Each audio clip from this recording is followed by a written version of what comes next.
Vamos iniciar, então, o estudo do texto do Pacto de São José. Vou compartilhar aqui com vocês o nosso texto. Vejamos aí, então, desde o preâmbulo, vamos garantir uma leitura, né, também do preâmbulo, porque as bancas podem retirar questões daqui. Então, o preâmbulo é o nosso texto de abertura em todos os tratados, e é importante que façamos a leitura, porque é ali que nós temos os valores que estão sendo considerados, os princípios que são importantes, a orientação na hora de interpretar o texto. Todas essas indicações são feitas a partir do preâmbulo. Então, como eu já disse para vocês, o Pacto de São José foi adotado em 22 de novembro de 1969, mas só entrou em vigor em 78, quando conseguiu o mínimo de 11 ratificações. E o Brasil só ratificou a Convenção Americana em 1992. Percebam que demoramos um tempo, né? Precisamos do processo aí de redemocratização pós-Constituição de 88. Vamos ao texto. Preâmbulo. Os Estados americanos signatários da presente convenção, reafirmando o seu propósito de consolidar nesse continente, dentro do quadro das instituições democráticas, um regime de liberdade pessoal e de justiça social fundado no respeito dos direitos essenciais do homem, reconhecendo que os direitos essenciais do homem não derivam do fato de ser ele nacional de determinado Estado, mas sim do fato de ter como fundamento os atributos da pessoa humana, razão por que justifica uma proteção internacional de natureza convencional, coadjuvante ou complementar da que oferece o direito interno dos Estados americanos. Gente, importantíssimo esse parágrafo. Primeiro, para nos dizer o que eu já havia contado para vocês, que quando um país ratifica o tratado, a obrigação dele não é só de proteger direitos dos seus nacionais, é de qualquer pessoa que esteja no território sob sua jurisdição. Então, ninguém merece proteção por ser brasileiro, né, por ser chileno, por ser nacional de um Estado americano, e sim por ser pessoa, por ter dignidade inerente à pessoa. Então, uma pessoa de qualquer país do mundo que esteja no território de um Estado que ratificou esse tratado merece a proteção dos direitos aqui previstos. É isso que está sendo acentuado, reforçado aqui no preâmbulo. E também importante, essa proteção internacional, esse tratado, vejam o que diz o texto, é coadjuvante ou complementar a que oferece o direito interno dos Estados. O objetivo do Pacto de São José não é substituir a proteção interna de cada país, é complementar essa proteção. Quando o Estado for omisso, quando o Estado não tiver a proteção adequada, entra em jogo, entra em campo as normas protetivas do pacto. Então, é importante lembrar que a responsabilidade primária da proteção dos nossos direitos é do nosso Estado. No nosso caso, é do Brasil. Né? Se porventura o direito interno brasileiro falhar, for omisso, se a nossa justiça for parcial, se os nossos direitos não forem adequadamente protegidos, a grande vantagem é que nós teremos um sistema adicional de proteção, que é o nosso sistema regional americano. Fantástico isso, né? E aí depois as pessoas perguntam a importância desse documento. Total. Por quê? Quem desconhece esse documento desconhece que nós temos mais uma esfera de proteção. E o pior, a maioria das pessoas nem sequer conhece o sistema de proteção interna, né? Quanto mais um sistema internacional. E se não conhece, não usa, não fiscaliza, não cobra, e esse sistema não funciona. Então, é importante que essa informação chegue a todas as pessoas. É importante democratizar aquilo que está previsto aqui no Pacto de São José. Por isso que eu considero tão fundamental o estudo desse texto. Na nossa vida cotidiana, tem muitas consequências práticas né? Não é para você só enquanto concurseiro, inclusive no exercício da sua função, do seu cargo público, você pode ajudar a efetivar toda essa proteção que nós temos aqui. Um texto riquíssimo, pouco conhecido, com muita coisa ainda a ser concretizada. Estamos caminhando. E eu acho incrível pensar que nós podemos participar desse processo, não é? Nós estamos construindo essa proteção. Então, vamos continuar aqui a nossa leitura. Eu empolgo, tá, gente? Vocês não reparem, não, mas eu realmente adoro esse tratado. Considerando que esses princípios foram consagrados na Carta da Organização dos Estados Americanos, que é a OEA, o tratado que criou a OEA, na Declaração Americana dos Direitos e Deveres do Homem e na Declaração Universal dos Direitos do Homem, todos esses documentos são de 1948, e foram reafirmados e desenvolvidos em outros instrumentos internacionais, tanto em âmbito mundial como regional. Então, vejam que eles consideram o sistema global, que é o sistema criado a partir da ONU, tem uma noção de que eles estão complementando esse sistema, não existe hierarquia, como eu disse, reiterando que, de acordo com a Declaração Universal dos Direitos do Homem, só pode ser realizado o ideal do ser humano livre, isento do temor e da miséria, se forem criadas condições que permitam a cada pessoa gozar dos seus direitos econômicos, sociais e culturais, bem como dos seus direitos civis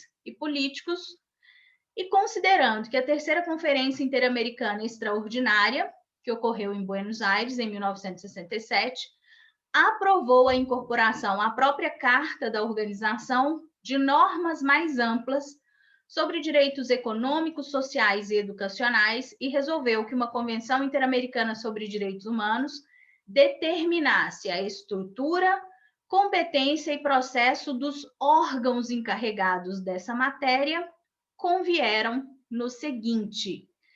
E aí inicia-se, temos aqui na primeira parte, deveres dos estados e direitos protegidos. Esses dois artigos iniciais não podem ser ignorados porque eles trazem a base da Convenção Americana. São importantíssimos. O que nos dizem esses artigos? No primeiro, nós temos a obrigação de os estados respeitarem os direitos aqui previstos. Então, nos diz o artigo 1º que os Estados partes nessa convenção comprometem-se a respeitar os direitos e liberdades nela reconhecidos e a garantir seu livre e pleno exercício a toda pessoa que esteja sujeita à sua jurisdição, sem discriminação alguma por motivo de raça, cor, sexo, idioma, religião, opiniões políticas ou de qualquer outra natureza, origem nacional ou social, posição econômica, nascimento ou qualquer outra condição. Então, percebam que os direitos não devem ser assegurados apenas aos nacionais daquele estado, e sim a toda pessoa que esteja no território sob sua jurisdição. Repito, pode ser estrangeiro, pode ser apátrida, pouco importa. Se está no território brasileiro, sob jurisdição do Estado brasileiro, merece a proteção de todos os direitos elencados no pacto. O Brasil está se comprometendo com isso e mais, deve realizar essa proteção sem qualquer tipo de discriminação.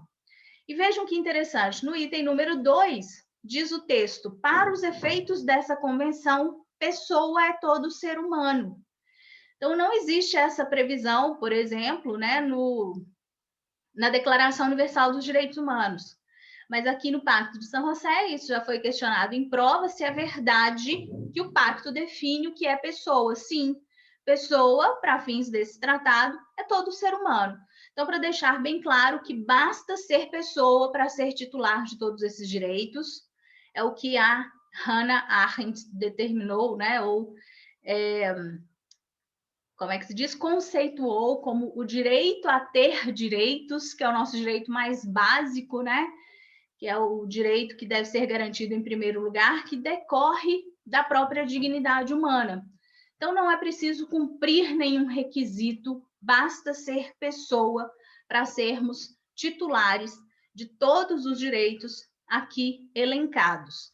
E no artigo 2º, a previsão de um dever de os estados que adotarem, que ratificarem o pacto, eles devem adotar disposições de direito interno. Então, o que isso significa? Se o exercício dos direitos e liberdades mencionados no artigo 1º ainda não estiver garantido por disposições legislativas ou de outra natureza, os estados partes comprometem-se a adotar, de acordo com as suas normas constitucionais e com as disposições dessa convenção, as medidas legislativas e de outra natureza que forem necessárias para tornar efetivos tais direitos e liberdades. Como eu disse a vocês, se o ordenamento jurídico interno não está preparado para garantir todos esses direitos, o Estado tem que tomar providências para que isso aconteça. Criar leis, adotar medidas administrativas, judiciais, fazer o que for necessário para garantir tudo que está aqui no tratado. Né? Então, vejam que o país assume esse compromisso. Quando muita gente questiona por que o Brasil teve que criar a Lei Maria da Penha, por exemplo, porque nós não tínhamos a proteção necessária. Né? E ele se comprometeu aqui a criar, inclusive, leis que sejam necessárias para garantir todos esses direitos. Então, esses 2 artigos são fundamentais, são a base para compreendermos o compromisso que um país está assumindo quando ratifica a Convenção Americana de Direitos Humanos. Ele tem que adequar o seu direito interno a essa convenção. É isso que ele está dizendo, né? A mensagem que ele passa aos demais países é justamente essa. E com isso ele assume obrigações tanto de natureza negativa quanto de natureza positiva. Então, é a obrigação de não fazer, não violar, tolerar as nossas liberdades, o exercício dessas liberdades, como também de fazer, de agir, de adotar políticas públicas, de criar legislação necessária, de criar órgãos na estrutura do Poder Judiciário que sejam necessários, de fazer o que for preciso para garantir todos esses direitos. E, além disso, destaco aqui a autoaplicabilidade do pacto. Depois que o país ratifica o tratado, já está valendo. O país já pode ser cobrado internacionalmente pela garantia dos direitos aqui previstos. Né? Então, não preciso de nada para regulamentar esses direitos. O pacto é auto-aplicável. Também já foi objeto de questionamento em provas. No segundo capítulo, vêm os direitos, e vejam bem, civis e políticos, que são os direitos desenvolvidos no pacto. Os sociais, econômicos e culturais serão mencionados lá no artigo 26, como nós veremos. Primeiro direito reconhecido pelo pacto, artigo 3º, direito ao reconhecimento da personalidade jurídica. Toda pessoa tem direito ao reconhecimento de sua personalidade jurídica. É o direito de sermos reconhecidos como pessoas perante a lei. Ressalto que nós não temos esse direito expresso na nossa Constituição. O nosso Código Civil é que menciona, né, o direito à personalidade jurídica a partir do nascimento com vida, ressaltando que a lei põe a salvo, desde a concepção, os direitos do nascituro. E artigo 4º nos traz o direito à vida. Esse artigo 4º merece destaque, porque é um dos mais cobrados em provas. O que ele prevê? Toda pessoa tem direito de que se respeite sua vida. Esse direito deve ser protegido pela lei e, em geral, desde o momento da concepção. Guardem essa informação aí. Ninguém pode ser privado da vida arbitrariamente. Então, nós temos o direito à vida. Diz o pacto que, em regra, esse direito deve ser protegido desde a concepção, pergunta frequente em provas, e ninguém pode ser arbitrariamente privado da sua própria vida. Segue o artigo. Nos países que não houverem abolido a pena de morte, essa só poderá ser imposta pelos delitos mais graves. Então, vejam que existe um espaço aqui para países que ainda não aboliram a pena de morte, ou seja, a abolição da pena de morte não é uma regra do Pacto de San José. Já comentamos que isso virá depois por um protocolo adicional sobre abolição de pena de morte. Mas ela só pode existir para delitos mais graves, em cumprimento de sentença final de tribunal competente e em conformidade com lei que estabeleça tal pena, promulgada antes de haver o delito sido cometido, a ideia da legalidade penal. Tampouco se estenderá a sua aplicação a delitos aos quais não se aplique atualmente. Então, se o país ainda não aboliu pena de morte só para crimes mais graves, como consequência de condenação de um tribunal competente, a pena previamente prevista em lei e ela não pode ser ampliada. É o que diz o item 2. Se o país já aboliu a pena de morte, ele não pode restabelecer essa pena. Muito importante, muito questionado. Item 4. Em nenhum caso pode a pena de morte ser aplicada por delitos políticos, nem por delitos comuns conexos com delitos políticos. Então, se tem crime político envolvido, não pode haver aplicação da pena de morte.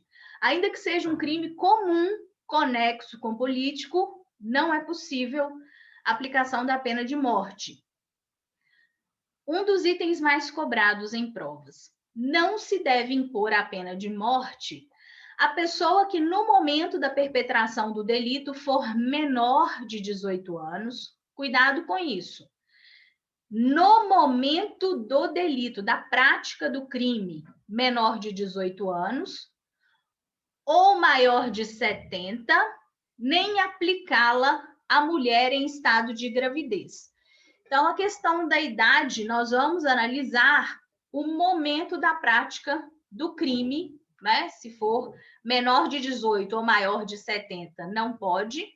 E também não pode ser aplicada à mulher. Então, aqui não é no momento da prática do crime, é no momento da aplicação da pena. Se a mulher estiver grávida, a pena não pode ser aplicada. Certo? Muito importante o item 5. E toda pessoa condenada à morte tem direito a solicitar anistia, indulto ou comutação da pena, os quais podem ser concedidos em todos os casos. Não se pode executar a pena de morte enquanto o pedido estiver pendente de decisão ante a autoridade competente.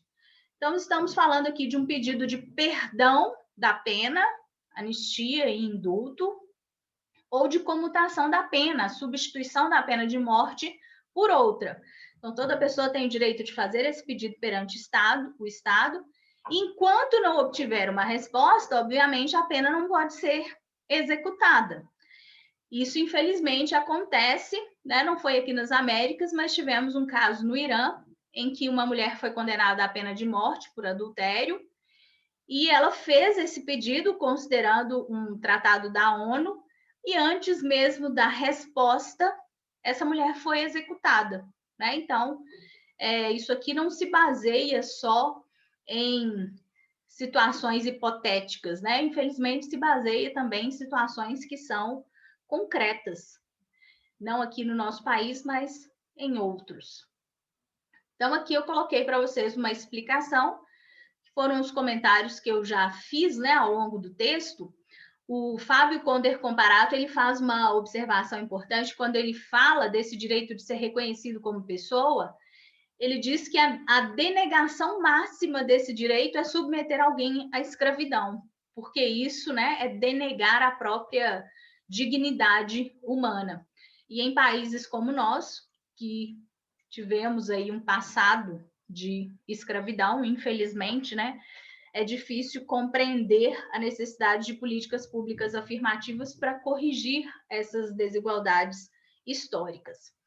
Aqui eu quero ressaltar, é muito importante ao longo do texto a gente conseguir relacionar o Pacto de San José, o entendimento da Corte, com o entendimento do Supremo. Isso, inclusive, foi cobrado na prova para delegado de Polícia Civil no Pará, né? Então, nós temos que conseguir fazer essa conexão que um estudo raso, superficial, não nos possibilita. O que eu quero chamar a atenção de vocês aqui sobre direito à vida? Quando o texto nos diz que esse direito deve ser protegido em regra desde a concepção, ele abre espaço, ele abre aqui uma margem de interpretação e de atuação por parte dos países. E diz à Corte que eventuais decisões acerca do aborto, por exemplo, ou de outras decisões envolvendo o direito à vida, que se afastem um pouco da teoria concepcionista e que sejam situações excepcionais, não violam o Pacto de San José. Por que isso é extremamente importante, gente?